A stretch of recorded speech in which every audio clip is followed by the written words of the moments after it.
আসসালামু আলাইকুম রহমতুল্লাহি ওয়া বারাকাতুহু। সবাইকে 24 ঘন্টা বাংলাদেশের পর্দায় স্বাগত। বরাবরের মতো আজও আমরা উপস্থিত হয়েছি রমজান মাসের প্রতিদিনের আয়োজন রমজান মাসের ফাজাইল ও মাসাইল নিয়ে। আজ আমরা আলোচনা করব রমজান মাসে নারীদের শ্রেষ্ঠ আমল, এই বিষয়গুলো নিয়ে। আমাদের মাঝে আলোচনার জন্য উপস্থিত হয়েছেন নিকুঞ্জ কনভেনশন হলের সম্মানিত ইমাম মুফতি মোহাম্মদ তরিকুল ইসলাম। আমরা এখন আমাদের আলোচকের কাছে চলে যাচ্ছি। আসসালামু আলাইকুম রহমতুল্লাহ। স্বাগত জানাচ্ছি 24 ঘন্টা বাংলাদেশ এবং এর সকল দর্শকদেরকে। যে রমজান মাসের মধ্যে আমাদের মা বোনরা বিশেষ করে কি আমলগুলো করবে, এরকম তাদের স্পেশাল কিছু আমল নিয়ে আমরা আজকে আলোচনা করব। দেখেন, একজন মহিলার জন্য বা নারীর জন্যে রমজান মাসের মধ্যে যে সমস্ত আমলগুলো করবে তার মধ্যে প্রধান হলো কোরআন হাদিসের জ্ঞান অর্জন করা।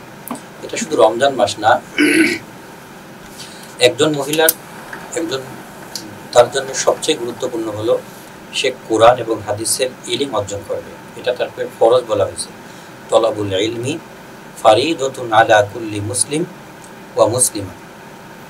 একজন মহিলার জন্য প্রধান এবং কাজ হলো সে ইলম অর্জন করবে, মানে তার জন্য ইলম অর্জন করা কিন্তু ফরজ। আমরা অনেক সময় এরকম ইলম অর্জন কি এটা বুঝি না, অর্থাৎ তার চলতে যতটুকু মাসলা মাসাইল শরিয়াত তার যতটুকু প্রয়োজন, এই প্রয়োজনীয়তা অনুযায়ী তার ওই পরিমাণ জ্ঞান অর্জন করা, এটা তার উপরে ফরজ। যদি সে সেটা থেকে বঞ্চিত হয়, সে সেটা যদি না করে, তাহলে এটার জন্য কিন্তু সে গুনাহগার হবে। যেভাবেই হোক তার চলাফেরার জন্যে, তার নামাজ, তার অন্যান্য ইবাদতগুলো কি সঠিক হচ্ছে কিনা এবং সেই পদ্ধতিগুলো জানা, মোট কথায় ইলিম যেটাকে বলে, যতটুকু তার জন্য প্রয়োজন এতটুকু অর্জন করা তার জন্য ফরজ। সেটা চাই কোনো মাদ্রাসায় ভর্তি হওয়ার মাধ্যমে হোক, স্বামীর মাধ্যমে হোক, বাবার মাধ্যমে হোক, যে কোনো মাধ্যমেই হোক, তার জীবনে চলার জন্য যে সমস্ত বিষয়গুলো তার সম্মুখীন সে হবে, এই সমস্ত বিষয়গুলোর জ্ঞান অর্জন করা, এটা হচ্ছে তার জন্য ফরজ। এজন্যে আমরা বিভিন্ন অজুহাত দিয়ে, মা বোনরা যারা আছি, বিভিন্ন অজুহাত দিয়ে এই ফরজ ইলিম অর্জন করা থেকে আমরা বঞ্চিত হব না, বরং আমরা যতটুকু আমাদের চলার জন্য প্রয়োজন হয় আমরা ততটুকু ইলিম অর্জন করব। 2 নম্বর হলো যে 5 ওয়াক্ত নামাজ আদায় করা, সময় মতন আদায় করা। আমরা অনেক মা বোনেরা আছি, নামাজ পড়ি ঠিক আছে, কিন্তু ওয়াক্তের প্রতি খেয়াল রাখি না। জোহরের সময় দেখা যাচ্ছে জোহরের নামাজের ওয়াক্ত প্রায় শেষ হয়ে যাচ্ছে, তারপরে গিয়ে কাজ কাম সেরে অন্য সব ঘরের কাজ কাম, রান্না বান্না, তারপরে ঘর পরিষ্কার করা, এগুলো সব কাজ শেষ করে গোসল করে তারপরে গিয়ে আমরা নামাজ আদায় করি। এটাতে আপনার রক্ত থাকলে নামাজ হয়ে যাবে, কিন্তু এটা আপনি নামাজের মতো অবহেলা করার মতো ঘটে। বরং আপনি যখন নামাজের সময় হয়ে যাবে, আপনার নামাজকেই প্রাধান্য দিতে হবে, নামাজকেই গুরুত্ব দিতে হবে এবং এটাকেই আগে করতে হবে। আমরা এই জিনিসটা কিন্তু অনেক মা বোনেই এসে ভুল করি, নামাজ পড়ি একদম শেষ ওয়াক্তে গিয়ে আমরা নামাজ পড়ি, যে কোনো ওক্তিয়া নামাজ হোক, কিন্তু এটা আমাদের জন্য উচিত না। দেখেন, নামাজের সময় যখন হবে তখন আমার প্রধান এবং প্রথমত কাজ হলো যে নামাজের সময় হয়েছে, যতই ঘরের কাজ থাকুক না কেন, হাতের কাজ থাকুক না কেন, আপনি আগে নামাজটা পড়ে তারপরে আপনি কাজে অংশগ্রহণ করবেন এবং কাজের ভিতরে লাগবেন।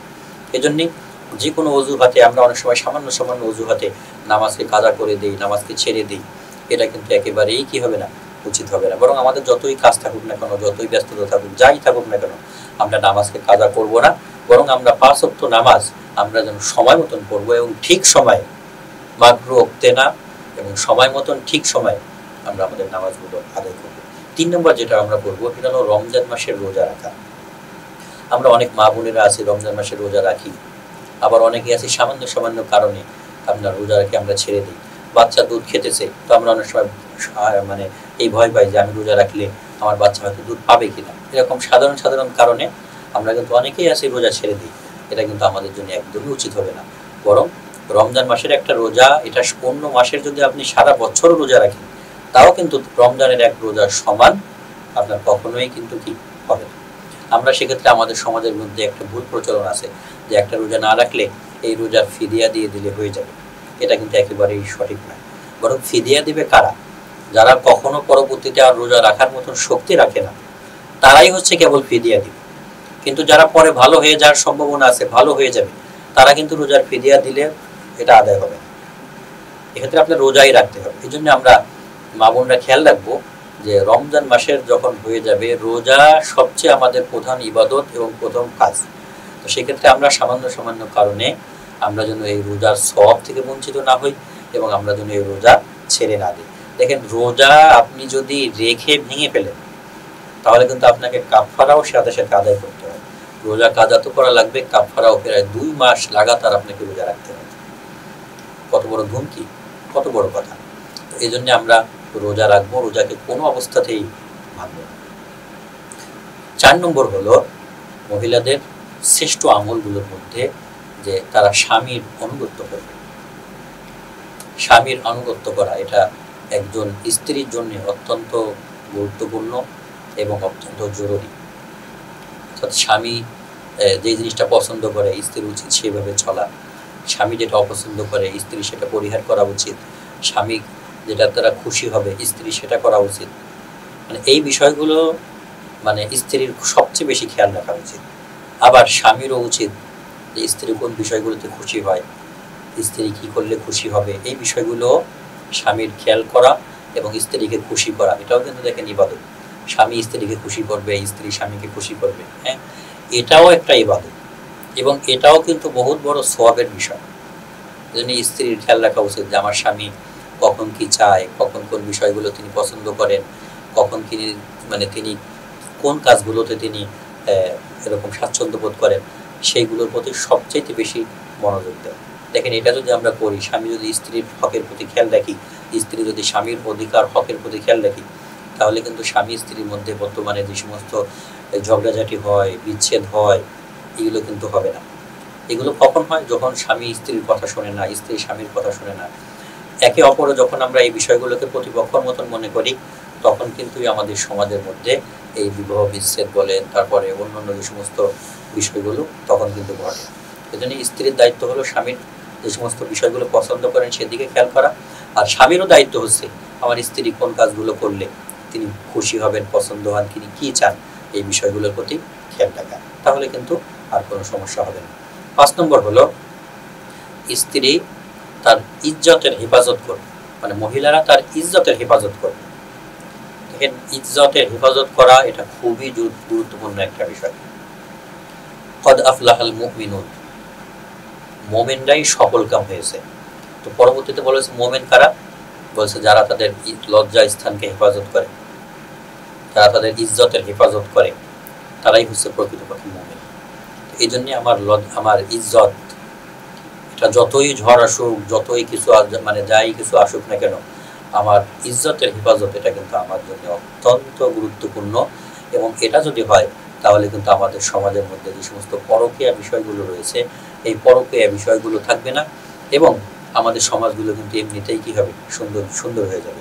যদি এই সমস্ত পরকীয়া থেকে, আমরা বিবাহ বহির্ভূত সম্পর্ক থেকে, এইগুলো থেকে যদি আমরা বাঁচতে পারি, তাহলে কিন্তু আমাদের সমাজও সুন্দর হয়ে যাবে, আমাদের দেশ সুন্দর হয়ে যাবে, সবকিছু সুন্দর হয়ে যাবে। এই জন্যে একজন মহিলার জন্য কর্তব্য হলো, দায়িত্ব হলো, সে তার ইজ্জতের হেফাজত করবে। 6 নম্বর হলো সন্তানের যথাযথ লালন পালন করা। দেখেন, সন্তানের লালন পালন করাকে আমরা মা বোনরা আমরা ইবাদত মনে করব। আপনি যদি একজন সন্তানকে সঠিকভাবে পরিচর্যা করতে পারেন, লালন পালন করেন, তাহলে এই সন্তানই আপনার জন্য আগামী দিনে ভবিষ্যৎ হবে। এই জন্য আমরা আমাদের সন্তানদের লালন পালন করা আছে, আমার সন্তান যেন কোনো খারাপ কাজের সাথে লিপ্ত না হয়, কোনো খারাপ পথে না যায়, আমার সন্তানকে সঠিক পথে, তাদেরকে সঠিকভাবে ধর্মীয় জ্ঞান শিক্ষা দেওয়া, কোরআন তেলাওয়াত শেখানো, কোরআন শেখানো, এই বিষয়গুলো কিন্তু একজন মায়ের কর্তব্য, যে সন্তানকে এই বিষয়গুলোর জ্ঞান দেওয়া, শিক্ষা দেওয়া, যে সন্তান যাতে বিপদগামী না হয়। তো এটা যদি আমরা করি, তাহলে আমি একজন আদর্শ মা হব এবং আমাদের সমাজগুলো কিন্তু তখন সুন্দর হবে। 7 নম্বর হলো কৃতজ্ঞতা আদায় করা, যেটার ক্ষেত্রে আমরা অনেক মা বোনেরা আছি সবচাইতে বেশি উদাসীন। অর্থাৎ স্বামী আপনাকে সবসময় আপনার চাহিদাগুলো পূরণ করতেছে, কিন্তু একবার একটা জিনিস ব্যতিক্রম হলো, আপনি সব ভুলে গেলেন। তো এই যে অকৃতজ্ঞতা, রাসূল সাল্লাল্লাহু আলাইহি ওয়াসাল্লাম বলছেন যে আমি জাহান্নামে যখন দেখেছি, তো অধিক সংখ্যক মহিলাদেরকে দেখেছি যারা জাহান্নামী। তো তাদের কারণ কি, জাহান্নামে যাওয়ার কারণ কি? তার কারণ হচ্ছে তারা অকৃতজ্ঞ, অর্থাৎ মহিলারা অকৃতজ্ঞ। এই অকৃতজ্ঞ হওয়ার কারণে জাহান্নামে আমি অধিক সংখ্যক মেয়ে লোকদেরকে দেখেছি। এই জন্য দেখেন, স্বামীর যতটুকু আছে, আপনার যতটুকু আছে, ততটুকু নিয়েই আপনি সুক্রিয়া মানে সন্তুষ্ট থাকবেন, ততটুকু নিয়েই আপনি কৃতজ্ঞতা আদায় করবেন। এটাই হলো আপনার প্রধান এবং দায়িত্ব, এবং এটা আপনার কর্তব্য, এবং এটা আপনার জন্য অপরিহার্য। 8 নম্বর যে বিষয়গুলো আমরা খেয়াল রাখবো সেটা হলো আত্মীয়তার রক্ষার প্রতি দায়িত্বশীল হতে হবে। দায়িত্বশীল হতে হবে। আমরা অনেক সময় দেখা যায় যে মেয়েরা বিবাহের পরে এই স্বামীকে পরিবার থেকে আলাদা করে নিয়ে যায়। শ্বশুর শাশুড়ি থাকলে তাদেরকে সেভাবে দেখাশোনা করতে দেয় না, বা আলাদা করে নেয়। এই যে বিষয়গুলো রয়েছে, এটা যদি আমরা আত্মীয়তার রক্ষার প্রতি যদি খেয়াল রাখি, তাহলে কিন্তু এই বিষয়গুলো হবে না। বরং ছেলেদের দায়িত্ব হলো যে বাবা মা যদি বৃদ্ধ হয়, বাবা মা যদি অসচ্ছল থাকে, তাদের সেবা শুশ্রূষা করবে, তাদের দেখভাল করবে, তাদের চাহিদা যেটা আছে, খরচপাতি যেগুলো আছে, এগুলো বহন করবে। এটা কিন্তু সন্তানেরই দায়িত্ব। এজন্যে মহিলাদেরকে এই বিষয়গুলো থেকে খুবই খেয়াল রাখতে হবে যে আমার আত্মীয় যারা আছে, শ্বশুর বাড়ির আত্মীয় হোক, বাবার বাড়ির আত্মীয় হোক, যারা আছে, আত্মীয়তার যে সমস্ত দায়িত্ব আমার উপরে আছে, এই দায়িত্ব যেন আমি কোনোভাবেই অবহেলা না করি, এবং এর থেকে যেন আমি কোনোভাবেই মানে আমার থেকে অবহেলা বা আমার থেকে এটা থেকে মানে ছোট কোনো কিছু যেন আমার থেকে এইভাবে যেন প্রকাশ না পায়।